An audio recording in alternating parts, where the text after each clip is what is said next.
మీ ఎలాంటి వ్యాపార ప్రకటనలకైనా వెంటనే మా ఛానల్ సంప్రదించండి. అందరికీ నమస్కారం. నేను శిరీష. ఈరోజు మనతో పాటు ఉన్నారు ప్రముఖ ఆధ్యాత్మికవేత్త ప్రొఫెసర్ డాక్టర్ ముల్లపూడి సత్యనారాయణమూర్తి గారు. గురుగారితో మాట్లాడదాం. గురుగారు నమస్కారం. నమస్కారం మా శిరీష. గురుగారు, ముఖ్యంగా మిథున రాశి వారికి ఏలిన నాటి శని ప్రభావం ఉందంటారా? ఒకవేళ ఉంటే ఎలాంటి జాగ్రత్తలు తీసుకోవచ్చు అంటారు? ఒకవేళ ఈ ఇయర్ లేకపోతే అసలు వీళ్ళకి ఏ ఇయర్లో స్టార్ట్ అవుతుందంటారు ఏలిన నాటి శని? మనకి మిథున రాశి వారికి ఏలినాటి శని ఇప్పుడప్పుడే లేదు. నువ్వు అడిగే క్వశ్చన్ బట్టి వాళ్ళందరికీ ఇప్పుడు జడుచుకు చచ్చిపోతారు. ఏంటి ఇప్పుడు వచ్చేసిందా కొంపతీసి ఏలినాటి శని మనకి అని. ఏలినాటి శని అనేటటువంటిది రాగానే ప్రతి ఒక్కళ్ళు భయపడతారు, మనకి ఏదో ఒకటి జరుగుద్దేమో అని. అంటే బాగా గట్టిగా మాట్లాడేవాళ్ళు నీళ్ళ నెమ్మదంగా మాట్లాడతారు అంతే. ఎప్పుడు హుషారుగా ఉండేవాళ్ళు కొంచెం నీరసంగా ఉండడం అంతే ఏలినాటి శని ప్రభావం. మనకి మిథున రాశి వాళ్ళకి 2027 సంవత్సరం జూన్ 3వ తేదీ నుంచి స్టార్ట్ అవుద్ది వీళ్ళకి. ఆ టైంలో ఈ యొక్క శని మనకి వృషభ రాశిలోకి వస్తాడు. వచ్చిన తర్వాత ఇక తన పని తాను స్టార్ట్ చేసుకెళ్తాడనమాట. ఇప్పుడు శని ఆ రోజు తర్వాత నుంచి ఇంకా ఏలినాటి శని ప్రారంభం. ఎప్పటి వరకు ఉంటుంది ఈ ఏలినాటి శని అని అంటే కంప్లీట్గా మనకి 2035 మార్చి వరకు ఉంటుందన్నమాట. ఓకే, ఇప్పుడు ప్రజెంట్ శని మనకి ఎక్కడున్నాడు? మీనరాశిలో ఉన్నాడు. ఇంకో సంవత్సరంన్నర తర్వాత మేషరాశి, అక్కడ 2.5 ఏళ్ళు ఉంటాడు. అంటే 4 ఏళ్ళు. 4 ఏళ్ల తర్వాత వెళ్తాడు అందులోకి. కాబట్టి మనకి ఈ యొక్క శని వృషభ రాశిని వదిలేయాలి అంటే దగ్గరగా నీకు ఎక్కడ పడుతుంది? 2035కి వెళ్తుంది. కాబట్టి 35 - 7 అంటే 2027 ఇంచుమించుగా పడుతుంది. కాబట్టి క్లారిఫైడ్.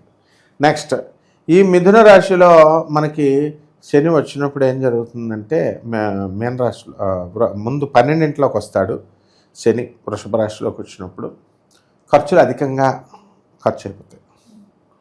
నీలాంటి అందమైన ఆడపిల్లలు డ్రెస్సులు ఎక్కువ కొనేస్తారు, అది కూడా ఖర్చే ఎక్కువ రేటుకి. నగ్మ హీరోయిన్గా ఉన్నప్పుడు ప్రొడ్యూసర్లను వాళ్ళు కలిసి పొట్టి నిక్కర్లతో చిరంజీవి గారి సినిమాలో యాక్ట్ చేసినప్పుడు కొనుక్కోమంటే కుట్టిస్తాము అని అంటే ఆవిడ బిల్డప్ ఇవ్వడానికి ప్రొడ్యూసర్ ఏమన్నాడంటే హీరోయిన్ కొనేసుకోమను, ఇవన్నీ మళ్ళీ కొలతలతో కొలవాలా గుడ్డ కొనాలంటే శుభ్రంగా 2 పొట్టి నిక్కర్లు కొనేసుకొని ఆమె 60,000 బిల్లు పంపించింది. ఆ కాలంలో 60,000 అంటే చాలా ఎక్కువ బిల్లు. ఇప్పుడు 6 లక్షలు అనుకో. వాళ్ళు ఇంకెప్పుడు నోరు మూసుకొని బాబాయ్ ఇంకెప్పుడు కొనుక్కోమన్నా అలా అనవసరమైన ఖర్చులు అవుతాయి అన్నమాట.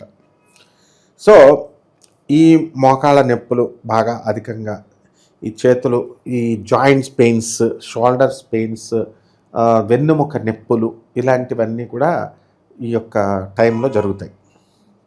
శని వ్యయశనిలో ఉన్నప్పుడు, అంటే శని వృషభ రాశిలో ఉన్నప్పుడు చాలామందికి జుట్టు ఊడిపోవడం జరుగుతూ ఉంటుంది. ఇల్లులు మారడాలు, కొత్త ఇల్లు కొనడాలు. ఇప్పుడు అందరికి కొన్నాళ్ళకి ఇంకా బయట ఏమి ఇల్లులు ఉండవు. అందరి ముందు గేట్లు కట్టేసి గేటెడ్ కమ్యూనిటీ అంటారు. ఇంకేమో మామూలు ఇల్లులు ఏముండవు, రోడ్డు మీద ఇల్లులు. గేటెడ్ కమ్యూనిటీ అంటే ఏంటి? ఒక గేట్ కట్టేస్తారు. గేట్ కట్టేసి మామూలు ఇల్లు బయట ₹1,00,00,000 అనుకో, 2 కోట్లు అంటారు. లోపల వీళ్ళు మన వాళ్ళు జనాలు అబ్బా బ్రహ్మాండంగా ఇంగ్లీష్ మాట్లాడుకోవచ్చు, అక్కడ స్విమ్మింగ్ పూల్ ఉంటాయి ఇవన్నీ అని కొనేస్తారు. ఇది అనవసరమైన ఖర్చు. ఏమన్నా అంటే నువ్వు ఎంత చేంజ్ చేయాలని చెప్పు, నాయన నీకు ఎందుకు ₹1,00,00,000 బయట వస్తుంది కదా, నువ్వు 2 కోట్లు అక్కడ ఎందుకని? మా పిల్లలు మంచి ఇంగ్లీష్ మాట్లాడుతూ అక్కడికి వెళ్తే ఏమొస్తారా అంటే తల్లిదండ్రులను చూడకని చెప్తారు. ఎదురింటోళ్ళు పక్కింటోళ్ళు హాయిగా మనం వెళ్ళాలో ఉన్నాం, అత్తగారులు మాంగారులు మనకి ఎందుకు అని నేర్పేవాళ్ళే ఎక్కువ మంది ఉంటారు గేటెడ్ కమ్యూనిటీస్లో. అంటే ఒంటరిగా ఉండడం వల్ల. జన్మంలోకి వచ్చినటువంటి శని నడక, పాదనడక, పాదయాత్ర అంటాం కదా, మా షర్మిలకి అంటది. ఏంటి పాదయాత్ర అంటే పాదాల మీద నడక. నా ప్రియ శిష్యురాలు షర్మిల పాదాల మీద నడక అంటది, అంతే సింపుల్గా. అట్లా మన ఈ యొక్క శని ప్రతి పనిలో కూడా లేటుగా వెళ్ళడము, లేటుగా నడవడము, పనులు చేసుకోవడం ఇలాంటివి జరుగుతాయి. ఇవన్నీ కూడా ఏలినాటి శని ప్రభావాలే. అంటే మనం చెప్పిన వినరు అన్నమాట వీళ్ళు. సో ఈ ఔషధ సేవ, మందులు, సర్జరీస్ ఇలాంటివన్నీ కూడా జరుగుతాయి. ఇక తర్వాత నెక్స్ట్ మనం 2029 నెలాఖరికి వచ్చేసరికి ఓ 2.5 ఏళ్ళు అయిపోయిన తర్వాత 2030కి వచ్చేసాం దగ్గరగా. అప్పుడు శని మిథున రాశిలోకి వస్తాడు జన్మంలోకి. అండ్ మనకి ఇవ్వాల్సినటువంటి డబ్బులు ఎవరైతే ఉన్నారో అటువంటి వాళ్ళంతా కూడా మనం డబ్బులు లేటుగా రావడము ఇవన్నీ వస్తాయి, ఎక్కువగా నిద్రపోవడము, తర్వాత రేపు చూసుకోవచ్చు లేని పోస్ట్పోన్మెంట్లు ఇలా చేయడం. అండ్ తెల్లగా ఉన్న వాళ్ళు నల్లగా అయిపోతారు ఈ రాశి వారికి. అందుకే మిథున రాశి వాళ్ళు ఇప్పటి నుంచే బెంగెట్టుకుంటారేమో. మిథున రాశి వాళ్ళు అంటేనే అసలు బటర్ఫ్లైస్, మంచి అందంగా తయారవడం, మంచి చక్కగా ఒక దాని మీద స్థిరమైన అభిప్రాయం ఉండదు, వాళ్ళకి మారిపోతూ ఉంటారు వాళ్ళు. సో విదేశాలకు వెళ్ళడం ఈ సమయంలో జరుగుతుంది. ఆల్రెడీ మన వాళ్ళు విదేశాలు వెళ్ళిపోతున్నారు మిథున రాశి వాళ్ళు. ఆ సమయంలో ఇంకా మిగిలిన బ్యాచ్ అందరూ కూడా వెళ్ళిపోతారు. అండ్ వాళ్ళ అన్నదమ్ములు వాళ్ళు అందరూ కూడా విదేశాల్లో ఉండడం, వాళ్ళకి వీళ్ళకి మధ్య దెబ్బలాటలు రావడం, కొంచెం ఈర్ష్య అసూయ ఇలాంటివి ఏవో, వీళ్ళకి ఆస్తి చెల్లెలకి ఎక్కువ ఇచ్చేస్తున్నారని అన్నదమ్ములు, అన్నలకి మనకి కావాల్సింది ఇవ్వట్లేదని చెల్లి అలగడం, ఇలాంటివన్నీ కూడా జరుగుతాయి. ఇకపోతే 3వ దశ లాస్ట్ది, శని కర్కాటక రాశిలోకి ఎంటర్ అవుతాడు. ఎంటర్ అయినప్పుడు వాక్ స్థానంలోకి వచ్చాడు కాబట్టి అందరితోనూ కాస్త దురుసుగా మాట్లాడటం, బంధువులని కాదు ఫ్రెండ్స్ అని కాదు, తిట్టిపడేయడమే, సూటుగా మాట్లాడడం. మన వీడియోలు చూస్తే ఇంకెవరు చూసక్కలు. మనకి అందరికీ 7.5 సంవత్సరాలు ఏలినట్టు పట్టుకుంటే మనకి మొత్తం 30 సంవత్సరాలు ఏలినట్టు శని అనమాట. ఎందుకని 12 రాశుల్లోకి వచ్చినప్పుడు ఎవరికైనా 3 రాశులకు వస్తే ఏలినట్టు శని 7.5 ఏళ్ళు పట్టుకుంటుంది. మనం సూటుగా మాట్లాడతాం కాబట్టి ప్రతి పుట్టినప్పటి నుంచి చచ్చిపోయేదాకా కూడా ఏలినట్టు శని అనుకోవాలి. మన వీడియోలు చూసే వాళ్ళకి అర్థమైపోద్ది. మనకులాగా మాట్లాడతారమ్మా.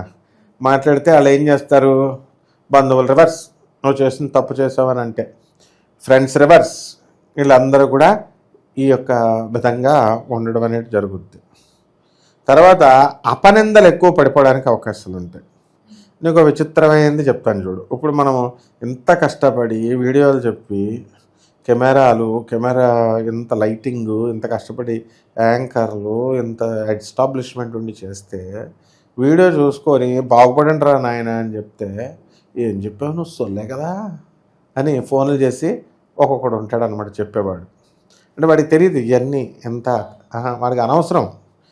పోనీ వాడు ఏమైనా సమాజానికి ఉపయోగపడతారంటే ఉపయోగపడరు. ఇలాంటి వాళ్ళందరూ మనకు తగులుతారు. అప్పుడు ఏలినట్టు శనిలో భార్యాభర్తల మధ్య ఇప్పుడే కొట్లాటలు కొట్టుకుంటూ బావగారి మీద కేసులు ఇలా జరుగుతూ ఉంటాయి. లేనిపోని తలపోట్లు ఇవన్నీ కూడా వస్తాయి. కాబట్టి మనం జాగ్రత్తగా అంటున్నట్టుగా తామరమాకు మీద నీటి బొట్టులాగా మనం వెళ్తే మిగతా విషయాలు అన్నీ బాగుంటాయి. ఈ టాపిక్ ఏంటంటే ఏలినాటి శనిలో ఎప్పుడు వస్తున్నాయి, ఈ ఏలినాటి శనిలో ఎలాంటి కష్టాలు ఇస్తున్నాయి అనేది. కాబట్టి మిథున రాశి వాళ్ళు ఇప్పుడు వరకు ఏం భయపడకుండా ఇంకా హ్యాపీగా ఒక 2027 జూన్ 3వ తారీఖు వరకు హ్యాపీగా ఉండొచ్చు. అక్కడి నుంచి ఈ దంచుడు కార్యక్రమం శనీశ్వరుడు మొదలెడతాడు. అండ్ ఈ ఏలినాటి శనిలో హానులే చేస్తాడని అనుకోని అవసరం లేదు, మేలులు కూడా చేస్తాడు. డిసిప్లిన్ నేర్పిస్తాడు, ఎవరితో ఎలా వ్యవహారం చేయాలి, క్రమశిక్షణ చేసి మొత్తం ఆర్థికంగా ఆరోగ్యపరంగా నష్టాలు చేసేసి ఆ తర్వాత మళ్ళీ జీవితం మిగతా శేష జీవితం బతకాలి. కాబట్టి ఎలా బతకాలి అనేది నేర్పించి వదిలేస్తాడమ్మా. గురుగారు, ముఖ్యంగా మరి ఈ ఏలినాటి శని ప్రభావం వల్ల ఏమైనా పరిహారాలు చేసుకోవచ్చు అంటారా? ఏ దైవాన్ని పూజించమంటారా? ఉంటుందమ్మా. మనకి ఏలినాటి శని అనగానే శని జపం చేసుకోవాలా, శని స్తోత్రాలు చదవాలా, శనికి కిలోంపావు నల్ల నువ్వుల్ని నల్లని వస్త్రాన్ని ఇచ్చి పేద బ్రాహ్మణులకి శనివారం నాడు ఉదయం 8 గంటలకు దానం చేసుకోవాలి. దశమహావిద్యలు అంటాం మనం. అమ్మవారి మహాకాళి తార, సుప్రీం పార్వతీదేవి, ఆ మంత్ర అనుష్ఠానం చేసుకోవాలా, జపం చేసుకోవాలా, హోమాలు చేయించుకుంటే ఇంకా మంచిది వాళ్ళ ఇంట్లోనే. తర్వాత ఈ యొక్క శనికి అభిషేకం చేసుకోవడము.